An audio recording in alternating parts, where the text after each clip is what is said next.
What's up guys, Irish Turtle here and welcome to my How To Operator series. Today's episode is all about Ash and her ability, so we're going to hop straight over to the Operators video and then we'll be back in the loadout screen. When I was little, my Savta taught me that silence was a woman's best garment.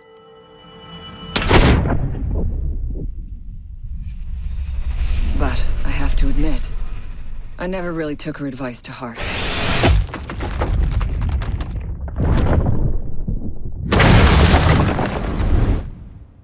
Okay guys, so first of all, Ash's primary weapons. She has a G36C assault rifle and then an R4C assault rifle. Now if I was going to use either of these weapons, I'd stick a grip, an ACOG, a suppressor and a laser sight on them, as that's the typical things that I put on the weapons. Obviously, again, the loadout, as I've always said, is always up to you guys. You shouldn't take anything I say to heart here. It's just that's my preferred play style, and that's just how I like to play. So then we're going to go down. So she has a 5.7 USG handgun and an M45 MUSOC handgun. Now I personally use the MUSOC as it's just my preferred pistol. And obviously, again, this is your choice. It's completely up to you. You can take capacity over damage. That's pretty much your choice. And then we go down to her gadget. She's got a breach charge and a smoke grenade. Now, personally, I would use a smoke grenade. She has a breaching device, and that's her ability. So, in my personal opinion, there's no real reason to use your own breaching charge. As if you're using your breaching rounds right, you shouldn't need to have any more than that. So, like I say, personally, I'll go with the smoke grenades. Okay, guys, we're going to jump straight across into her ability now. Okay guys, so Ash's ability is a breaching round. It's like a breaching charge, but you can launch it from a distance. So as you can see, I can actually blow that window up from a distance.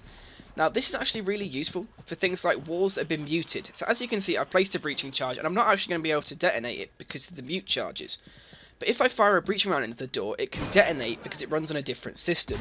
So the mute charges don't stop it. This is actually an awesome little trick to learn if you're being blocked out. It also works on castle reinforced doors. If they're being blocked by a mute charge, so you can't detonate them, if you shoot a breaching round at it, it'll actually detonate it.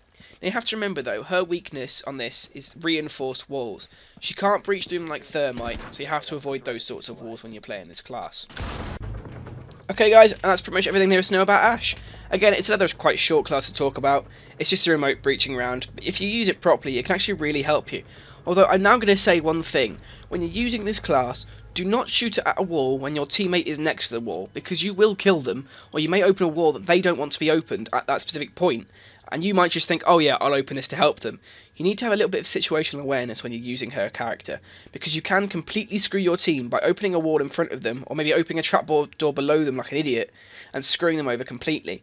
So you want to watch out for those sorts of things when you're playing her class, because you're going to irritate your team otherwise. But if you play it smart, if you play it right, your team are going to love you for it, and you're going to get really, really good kills, and you're going to open up some really good sightlines to play with. So hopefully you guys have found this video useful, and if you have, hit that like button, and subscribe for more operator videos to come soon.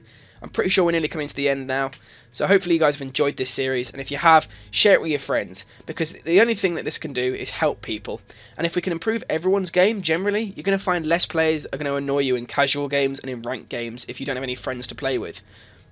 So hopefully you guys, as I say, have enjoyed, and I'll see you in the next one.